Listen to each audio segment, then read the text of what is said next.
Today we're going to talk about how you can create shareable content for your church. Are you ready? Because it's time. You're listening to the Church Digital Sidekick Podcast, part of the TCD Podcast Network.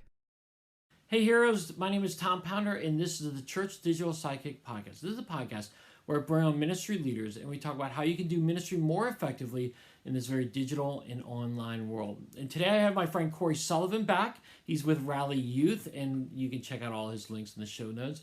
But we're talking about shareable content because one of the things that I love to do is I love to share content. If there's something funny, if there's something that interests me or inspires me in some way, I will share it with some of my friends, and Cory's one of my friends that I share it with. And so we get on the podcast today and talk about why we share content and then what that can teach us as churches and ministry leaders in the online world, how we can create content there that is shareable for the people we are ministering to and the people in our church and our congregation. So I'm really excited to have Cory on the podcast. But before the interview starts, I do want to highlight theChurch.digital. At theChurch.digital, we have tons of coaching, we have tons of cohorts, we have tons of blogs and podcasts, all designed to help you doing digital ministry, a combination of digital and in person, digital and online ministry, or metaverse ministry. That's right, we're tackling metaverse ministry as well at the Church.digital. So we've got tons of content there, tons of coaching and cohorts happening, and we'd love for you to be a part of it. So if you've never checked it out, go to the Church.digital today. All right, so we're ready to begin. Let's get into the conversation right now with Cory Sullivan. All right, with me right now is Cory Sullivan. Cory, how are you? What's up? I'm doing fine. What's up with you? Nothing, man. Living the dream. I feel like we haven't done this in a while.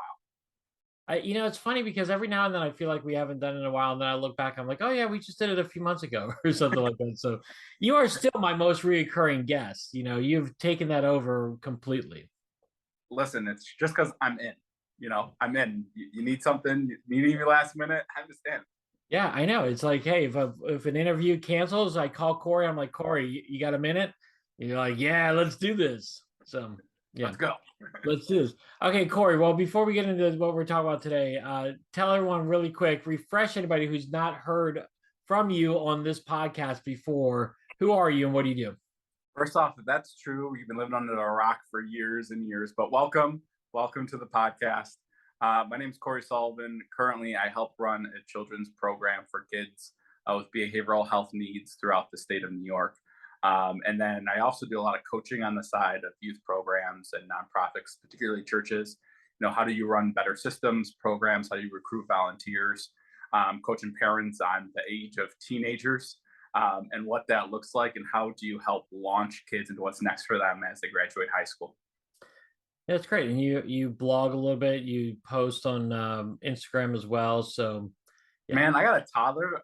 It's been far and few between right now with that stuff, but I'm doing my best I can with it. Tom yells at me every day, like, you need to do that. You have a good voice. You got good content to push it out there. So yeah. Tom usually cheers me on and yells at me for that. Yeah. Well, again, toddlers tend to mess up everything, don't they? I mean, Listen, they do, but at the same time, oh man, I love that guy. Yeah. Yep.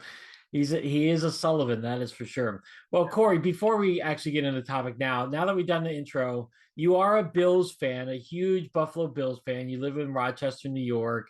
You grew up Bills all over. How are they going to do this year? I mean, this is right before the start of the season. So how are they going to do? Anything less than Super Bowl champs is a disappointment.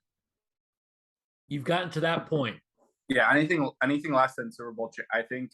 And like, I'm a realistic Bills fan. I'm not like a Dallas Cowboy fan or anything like that, where I think I'm going to win the Super Bowl every single year. But I'm a Bills fan. I think we have a window to win this thing, and the window is actually on the downhill right now. Okay. I think the past couple of years we're on the uphill. I think our window is starting to close in the next year or two if we can't get a Super Bowl in us in the next couple of years. It's good to know. I always just like to say about the Dallas Cowboys, because I am a big Cowboys fan, is that people always make fun of us, but there's a reason. I mean, we haven't won the Super Bowl since 1996. There's a reason why people they're afraid of the Cowboys and afraid of what the Cowboys can do and will do. And they just, we're the best. We always take shots at the best. Nah, it's like, I say it's kind of like the Dallas Cowboys of like the 70s, 80s, 90s, those fans are like the Patriots fans now. They're just like on the bandwagon. Oh, they're good when I was a kid, so No. I'm there forever. Like I liked them when I was a kid because they're good, and now they're who I like. You No, know, don't ever lump the Cowboys in with the Patriots, okay? They had a string and that's it. They'll go back. They're already going back to normal with what they were before Tom Brady. So, all right, yeah. let's get before we alienate all the Patriot and Boston fans of this podcast. I'm I sorry, but hope I'm we not have sorry. some. Go Bills. So, let's get into the conversation because here's the deal. We're talking about shareable content today. And we're talking about content that you would share from like Instagram, Facebook, TikTok, Twitter, all that stuff. And what makes people share it. And we're going to apply it into church and ministry use of what we can implement there.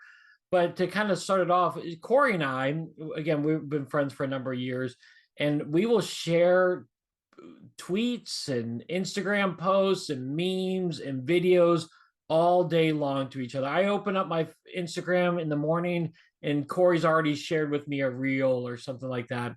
And so we want to address this. We want to first talk about what is it about content that makes us want to share it, and then how can we apply it into churches. So Cory, why don't you kick us off? What is it that makes you want to share content with other people?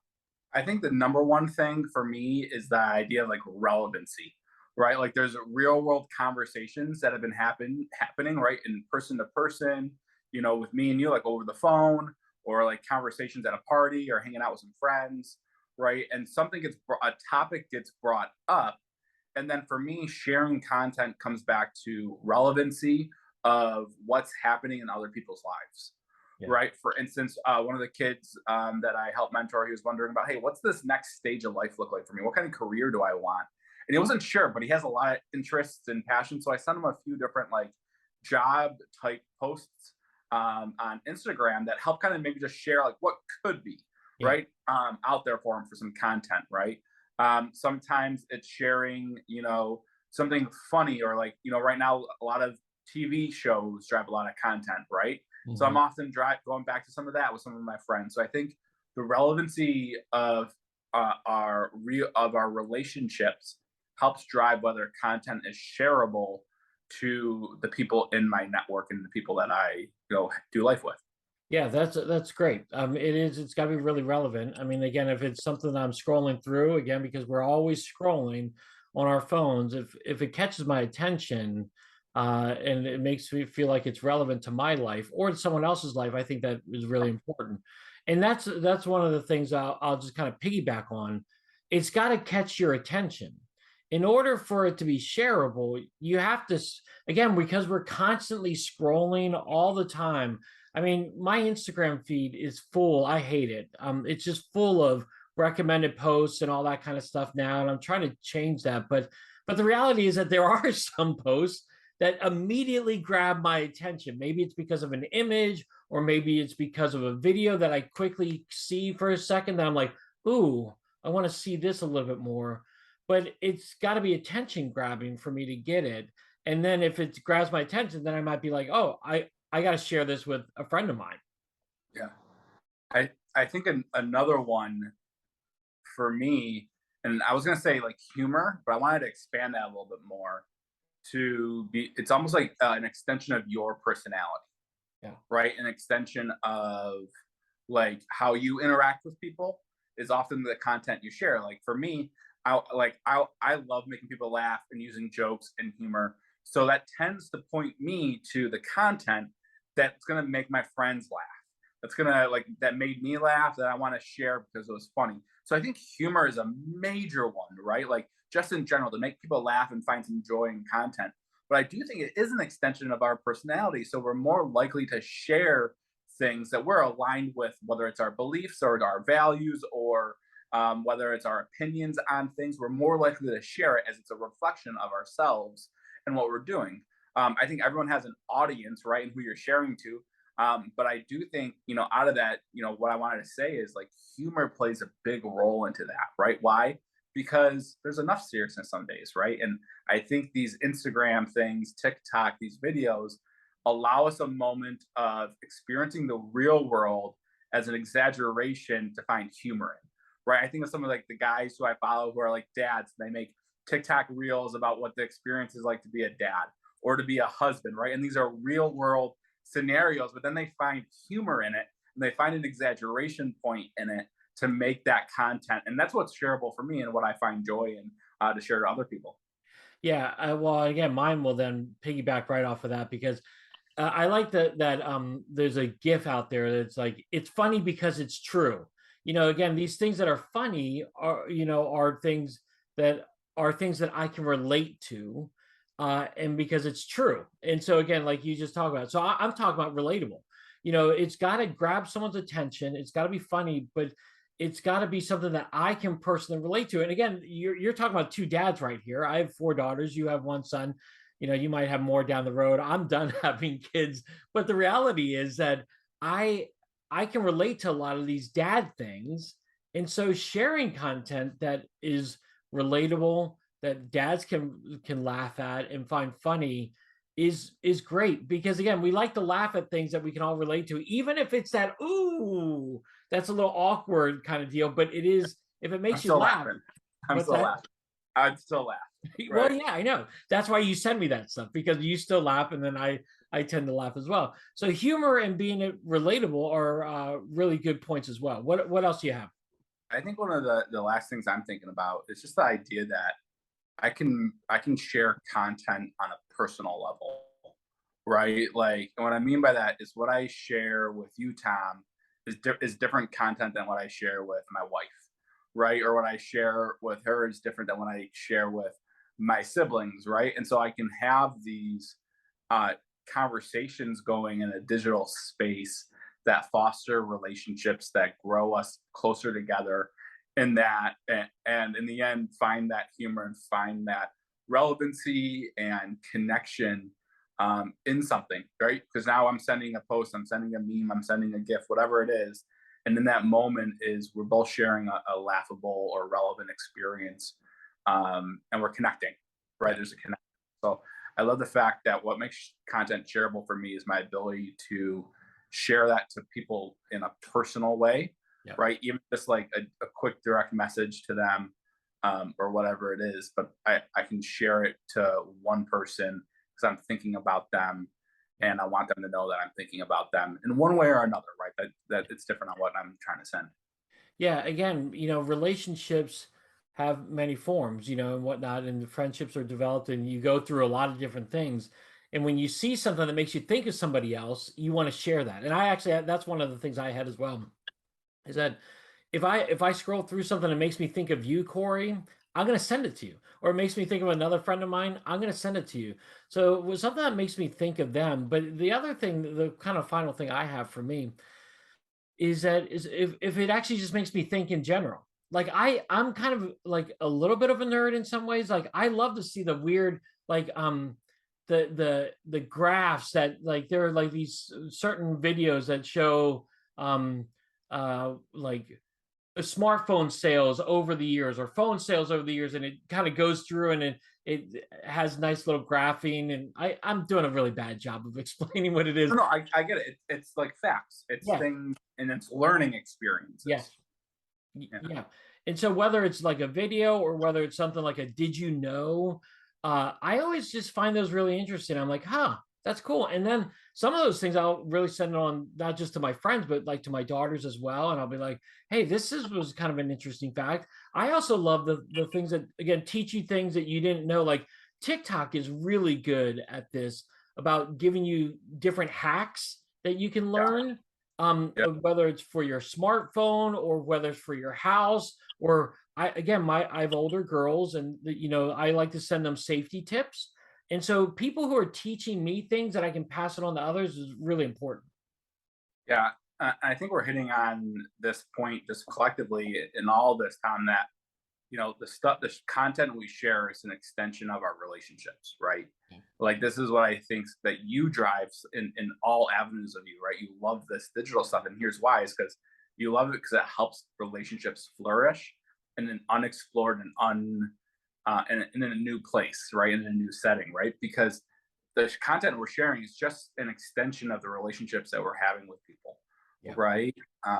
With that. So I think it's in all those things, you see it like it's the connection, it's the people. We're not just sharing it to dead space, right? We're sharing it with a real person on the other line for one reason or another. Yeah. Okay, so we talked about why we like to share things, and I'm sure there's things that we missed out. So if you're listening to this podcast on the video or audio, definitely comment on it and tell us what things why you share. But also now let's get into the point of what can churches do. Okay, so what like if you're thinking about making content, how can you apply this into what you do on social media or with digital and online ministry? And so I just think one of the things that I think, and I'll start this off and I'll hand it back over to you, Cory, is that I really feel like for we want to create shareable content, and shareable content's not information about the church service or whatnot. They want to be encouraged, they want to be inspired when they're on social media. Oh, I believe that people want to be encouraged and inspired. So I think from a ministry perspective, are we sharing content that is encouraging and inspiring people in their faith and in their life? If are we giving them information that they can grow in their relationship with the Lord from? And if we're not, then I don't think, again, we shouldn't be surprised that people aren't sharing our content. So we got to be encouraging and inspiring them in their faith. That's something that they can take away. What else would you add to that, Cory? We're really just taking those original points we made and applying them to church, right? And Yeah. into that context, right? Is what you're sharing relatable to them? Does it meet people in their day-to-day life?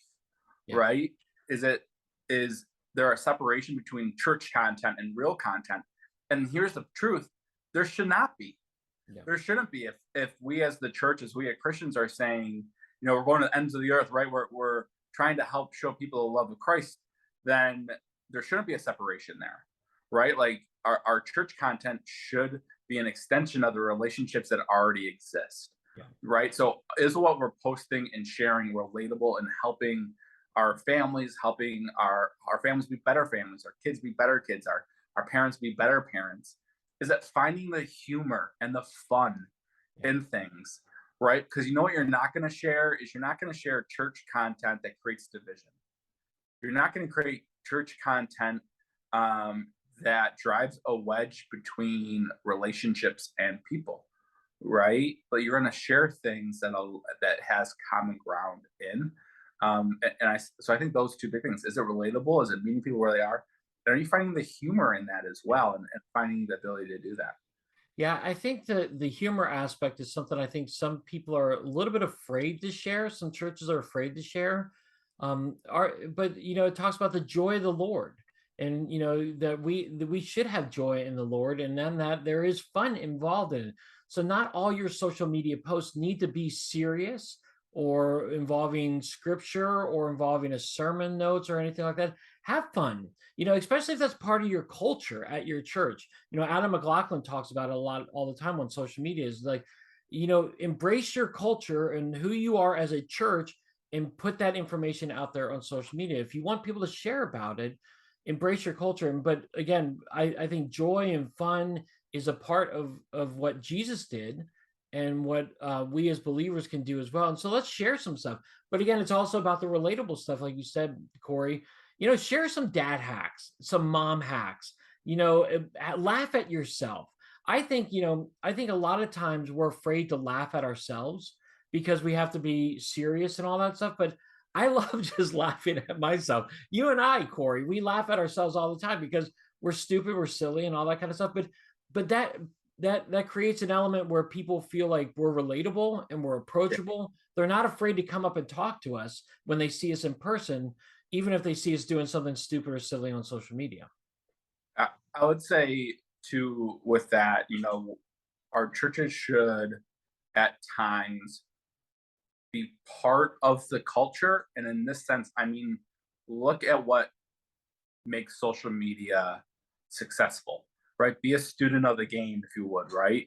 Like what makes social media, and one of the things I think about too is like, how do you use strategies like the hashtags you're utilizing and the marketing trends you're using, right? Like be a student of that stuff that help drive some of that content and get more attraction where you need to be. But at the same time, like the thing that jumps out at me is like the time, right? Like social media works because it's snapshots, it's moments, it's 7-second video vines, right? It's 30-second, it's these just quick things.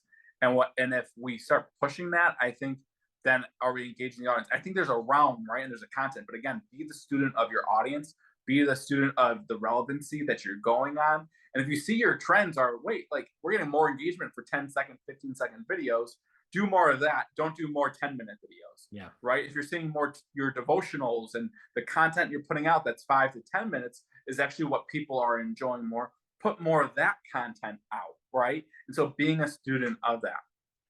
Did you just make a reference to Vines? Yes. I mean, gosh, man, you really are like that's old. That's really old school, right? Dude, I love the Vine era. I never got that era. I mean, I just never got the 7-second videos or whatever. I was like, how can you really communicate anything? It was all shock value, right? It was like 4 seconds and then a quick turnaround and that was done. Yeah. All right. Well, kind of as we're getting close to wrap up here, I do want to just say one thing again. You want to create shareable content because ultimately this can be an evangelical or an outreach opportunity for people at your church. Think about it. If I create a dad hack and share it to a friend of mine who's not a believer, then that person gets an opportunity to say, oh my, this church created this dad hack. That's pretty cool. I never realized that. And it starts in an introduction to your church. And so it might be an introduction to the church. It might be an introduction to who Jesus is. So again, you're creating these contents, not necessarily to go viral, but just to create opportunities for the people in your church to share the content with other people who may not know who Jesus is or know about your church. And it's a good outreach opportunity for your church. Yeah, I think it's a new avenue to the front door. Yeah. Right. It's a new way to get people to connect and feel like they belong. And I'm excited as you lead out this whole thing in all your spaces, Tom, of helping other churches figure that out and how can they do it better. Yeah. Well, thanks. I'm always trying to learn. That's the thing. Again, I always just want to learn. I love how you said too a few minutes ago, Cory, that be a student of it. Figure out what's working. If your 5-minute devotionals or 10-minute devotionals are not getting the numbers it is, shorten it up to a minute devotional. I mean, our church has had tremendous success this past summer doing shorts, TikToks and reels. We've had tremendous success with that. Yeah. All because we're shortening our devotionals to what people were really into. And it's changed what we do now. So, yeah. All right, Cory. Well, thanks as always for joining me. If people want to connect with you, what's the best place? www.rallyyouth.com is our site. We got a lot of free content out there and resources. And then we're really helping to find out ways for youth to thrive, whether that's in their schools, in their situations, in their families. How can we connect and coach kids to be the best version of themselves? Yeah, Cory's great, and he's happy to talk with you, talk with kids. He does a lot of coaching like that, and he's great. So definitely go to rallyyouth.com. I'll have that in the show notes, and you can find him on social media eventually. I'll include his in the show notes too. It's like slow, man. I like. Here's my one thing that I'm challenging myself. I'll share this because other people might need it too. Is like I'm trying to make goals about it. And I'm trying to because life is busy and it's in a busy season. But can I put better goals around it and better systems to help me? Because I want to. That's what I want. You know what I mean? Yeah, you're great, man. So all right, thanks, Tom. I'll talk to you soon. All right, see you. Bye. All right, so what did you think of the interview? What did you think of what Cory and I shared? What stood out to you? But also, more importantly, what is it about content that makes you want to share it to other people? And what can that teach the church? I would love to hear your thoughts on it. Definitely put it in the comment section below, or you can hit me up on Twitter @TAPounder. I would love for us to continue this conversation online so we can create more shareable content so that more people can hear about Christ and more people can hear about our church. So do that today, and let's continue this conversation online some more. All right, heroes, well, that wraps it up for another episode of the Church Digital Sidekick Podcast. Thanks so much for being here. As always, you can subscribe to this on YouTube. It's on iTunes. It's on Spotify. It's at thechurch.digital. It's all different places you can find it. But look for it there and subscribe to it so you can get keep on getting these interviews every time they come out. So we'd love for you to do that. All right, heroes, well, I hope you have a great rest of your day. Until next time, have a great one.